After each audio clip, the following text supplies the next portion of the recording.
ओम शांति। आश्चर्य। मुर्दे को बांधकर क्यों ले जाते हैं शमशान घाट? जरूर सुने और मनन चिंतन करें, कर्म में उतारें।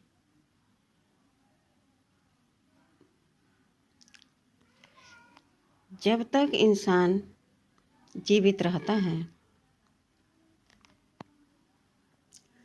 अकड़ता अकड़ता चलता है। मेरे पास इतना धन है, इतनी संपत्ति है, मैं इतना सुंदर हूँ, लंबा हूँ, गोरा हूँ, हमारे जैसा धनवान कोई नहीं। उसके हर एक एक चीज का घमंड रहता, अकड़ रहता है।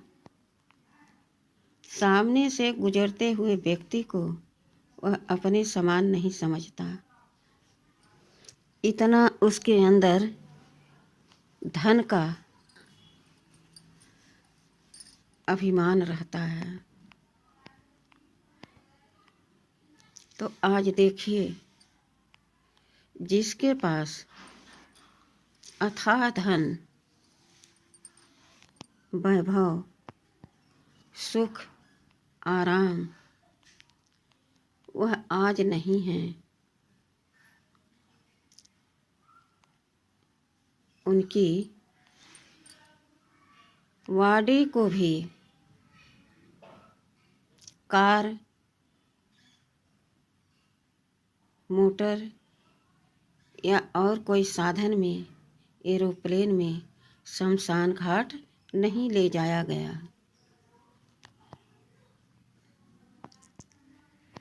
कैसे ले जाया गया? जैसे पता चला कि यह शरीर छोड़ दिया, तो बांस काट के टिकठी बनाई जाती है और सफ़ेद कपड़े ओढ़ाए जाते हैं। उसके बाद देखिए कितना बेरहमी से उस मुर्दे को रस्सियों से बांधा जाता है। वह व्यक्ति तो मुर्दा हो गया, न हिल सकता, न उठ सकता, न चल सकता, न बोल सकता। फिर उसको बांधने का क्या तात्पर्य है?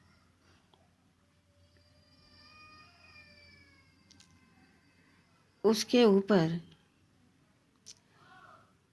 राम नाम सत्य है कहते हुए फूल बरसाए जाते हैं, मखाने बरसाए जाते हैं, मुरमुरे बरसाए जाते हैं, बतासे भी बरसाए जाते हैं। अब देखिए, जब तक व्यक्ति जिंदा था, फूला फूला चलता था।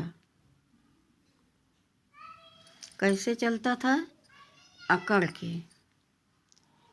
मेरे समान कोई संपन्न नहीं है, मेरे जैसा कोई धनवान नहीं है। हर एक वस्तु का उसके अंदर बहुत घमंड था। इतना देह भान में वह लिप्त हो गया था। लेकिन आज उसका धन कहाँ गया? यहीं का यहीं धरा रह गया। अंत में उनको क्या मिला? एक सफ़ेद वस्त्र जो ओढ़ा दिया गया। उसके बाद रस्सियों से खींच खींच के बांध दिया गया। अब देखिए, जिस तरह से व्यक्ति फूला फूला अपने थोड़े से जीवन में घूम रहा था, उसी की आज क्या दशा देखने को मिल रही है।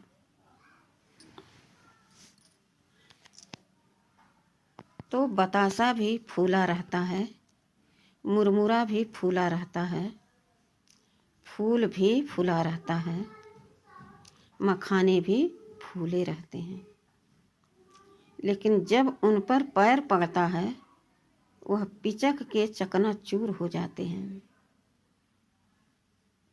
इसी प्रकार से जब हम बचपन में होते हैं तो कितना सुंदर हमारा जीवन होता है। सभी से बहुत प्यार से हम बोलते हैं, खेलते हैं, जो मिलता खाते हैं, सबके साथ रहते हैं। ज्यों-ज्यों यह शरीर बड़ा होता है तो देह भान भी बढ़ता जाता है। जैसे हम इस शरीर के माध्यम से कुछ तरक्की कर लिए, थोड़ा धन कमा लिए, किसी से ज़्यादा कमा लिए, तो बस यह देह भान आ जाता है कि मेरे सामने हमारे बराबर कोई नहीं है, मेरे जैसा धनवान कोई नहीं है।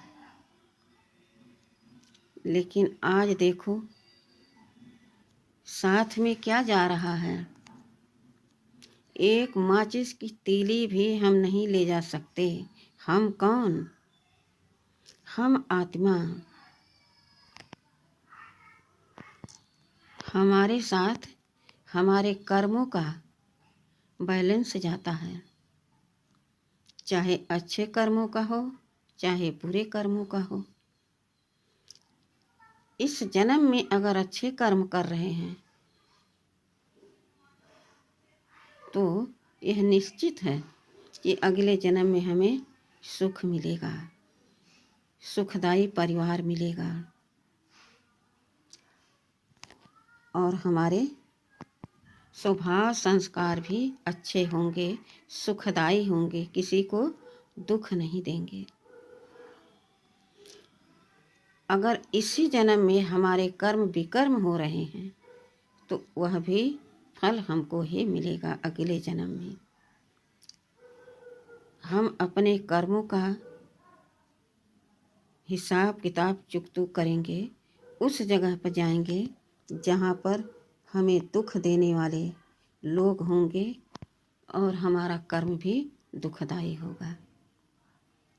इसलिए इस समय बचपन तो बचपन है, बुढ़ापा बुढ़ापा है, बुढ़ापे के बाद हमें सैया पर ही लेटना है। लेकिन बीच में जो थोड़ा सा समय मिलता है तो हमको क्या करना चाहिए? अपने आप से पूछो, क्या करना चाहिए? सत्कर्म करना चाहिए। सत्कर्म क्या है? किसी को दुख न देना ही सत्कर्म है। किसी को धन देना सत्कर्म नहीं है, किसी को दुख न देना ही सत्कर्म है। और वह सत्कर्म का बैलेंस हमारे साथ जाता है। जिसके साथ हम सत्यता से व्यवहार करते हैं, खुश होकर करते हैं, तो उसकी दुआ भी हमारे साथ जाता है। तो सोचिए, अकड़ अकड़ के हम क्यों चलते हैं? यह प्रश्न पूछना चाहिए आपसे, दूसरों से, एक से एक मिल करके यह प्रश्न करें और उत्तर पाएं तो समाधान सहज मिल जाएगा समय रहते हुए। भोले शंकर भस्म क्यों रंगाते हैं? वह सबको यह संदेश दे रहे हैं, हे मानव, कितनी बार हमने तुमको भस्मीभूत बना दिया है, क्योंकि मैं सदा भस्म रमाए रहता हूँ। जरा सोचो, जब आपका यह शव शमशान घाट में जलता है तो क्या बचता है? मुट्ठी भर राख। और उस राख को आज इस जमाने के हिसाब से 50 रुपए के घड़े में रखा जाता है, कपड़े से बांध दिया जाता है और उसको लिया जाता है गंगा जी में प्रवाह करने के लिए। उस फूल को, उसको फूल कहा जाता है, और ले जाते हैं काशी में, उसको डुबो देते हैं और कहते हैं यह अर्पण हो गया गंगा मैया को। अब तुम्हारे पास क्या बचा? जो तुम कल अकड़ अकड़ के घूमते थे, आज क्या बचा? केवल तुम भस्म बन के रह गए हो, मुट्ठी भर राख बन करके रह गए हो। तो इस देह का इतना घमंड क्यों करते हो? यह देह तुम नहीं हो, इस बात का भी पता होना चाहिए। और केवल पता होना काफ़ी नहीं, इस पर भी मनन चिंतन,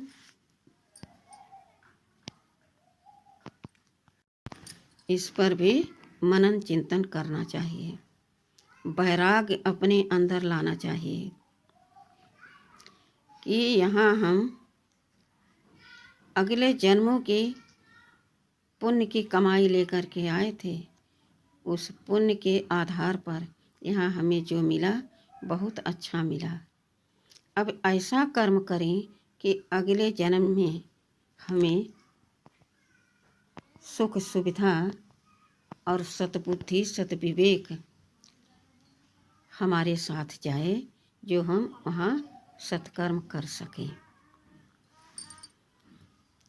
रावण जितना धनवान कौन था, सब राख हो गया।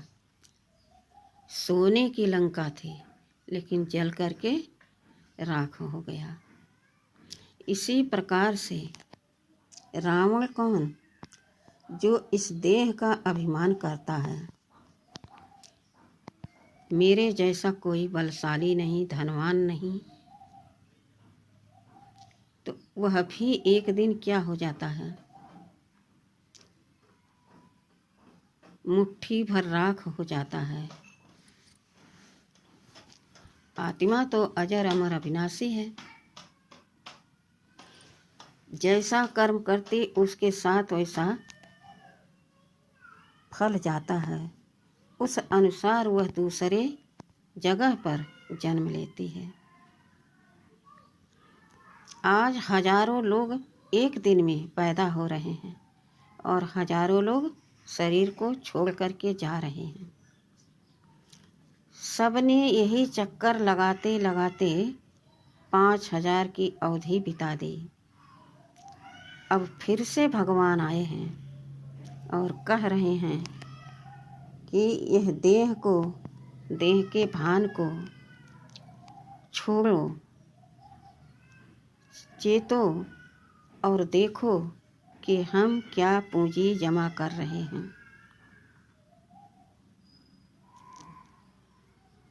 इसलिए यह वीडियो सभी देखें, सभी सुने, मनन चिंतन करें और अपने कर्म को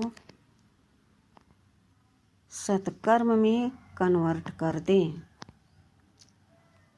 जहाँ सतता है वहाँ पवित्रता है, और जहाँ पवित्रता है वहाँ शांति है, सुख है। तो हम सत्य पर चलकर पवित्रता की शक्ति को धारण करके शांति में रह करके ऐसा कर्म करें जो आने वाला जन्म हमारा सुखदायी हो। परमपिता परमात्मा शिव भोलानाथ इसीलिए आए हैं कि सभी मेरे बच्चे आत्माएं देह भान को छोड़ देही अभिमानी बनने का अभ्यासी बने और कर्म में उतारें। सोचिए, जब बच्चा जन्मता है तो उसको क्या पहनाया जाता है? झबला, जिसमें जेब नहीं होती। और जब आत्मा निकल जाती है तो इस मुर्दे को क्या पहनाया जाता है? कफन, जिसमें न झबले में जेब है न कफन में जेब है। यानी आप एक माचिस की तीली भी नहीं ले जा सकते हैं यहाँ से। तो क्या ले जा सकते हैं? सत्कर्मों की, पुण्य की पूंजी। यही एक मेरे साथ जा सकता है। तो हमें बैराग आना चाहिए। और जो यह बीच में थोड़े समय के लिए भभका हमारे सामने दिखाई देता है और हम अकड़ के चलते हैं कि मैंने यह सब किया है, वह भी यहीं रह जाता है, साथ में कुछ नहीं जाता है। तो फूला फूला अकड़ा अकड़ा क्यों चलता है?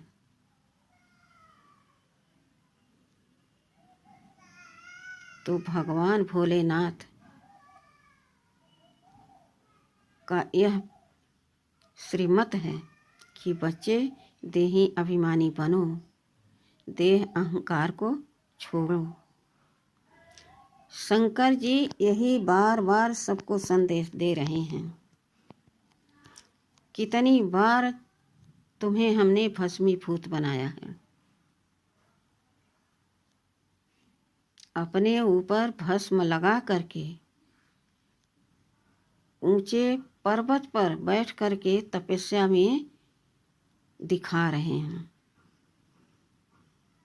कि तुम्हारे साथ कुछ नहीं जाएगा। तुम और धन की बात तो छोड़ो, जिस शरीर को लेकर के तुम इतना अकड़ा अकड़ा फूला फूला चलता है, वह यहीं मुट्ठी भर राख बन जाएगा। शमशान घाट में भस्म बन जाएगा। और वह राख भी कितना है? मुट्ठी भर। और एक 50 रुपए के घड़े में उसको रख करके नदी में प्रवाह किया जाता है, जिसको फूला कहा जाता है। जरा सोचो गंभीरता से, फूला फूला क्यों घूम रहा है? अपने मन को एकाग्र करो, चिंतन मंथन करो कि हमारे साथ क्या जाएगा।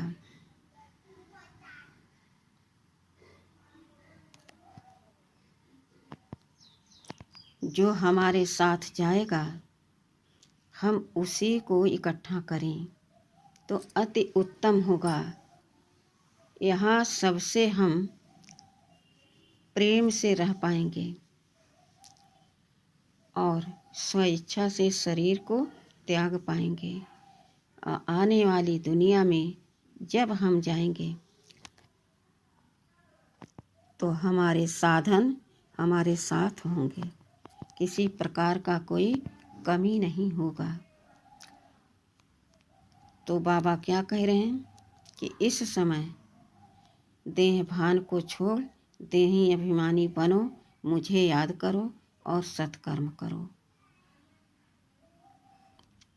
कितना सुंदर समझ इस वीडियो के माध्यम से हर एक मनुष्य आत्मा के लिए मिल रहा है। आशा करती हूँ कि यह वीडियो जो हमारे भाई बहन पढ़ेंगे सुनेंगे तो मनन चिंतन जरूर करेंगे, अपने दिल के अंदर सच्चाई सफाई धारण कर कर्म में जरूर उतारेंगे, व्यवहार में संबंध संपर्क में आत्मिक स्थिति में स्थित होकर परमात्मा की याद में रहकर सामने वाले आत्मा से व्यवहार करेंगे तो सदा उन्नति होती रहेगी। यह निश्चय है, सभी को पता भी है कि यहाँ हर एक इंसान फूला फूला घूमता है, लेकिन जब अंत आता है तो आंसू भी नहीं निकल पाते हैं पश्चाताप के सिवा। तो ऐसा न हो जो हमें पछताना पड़े कि समय तो था, हमको पता भी हो गया था, लेकिन हम अपने आप को सुधार नहीं पाए, अपने कर्म को सत्कर्म में कन्वर्ट नहीं कर पाए।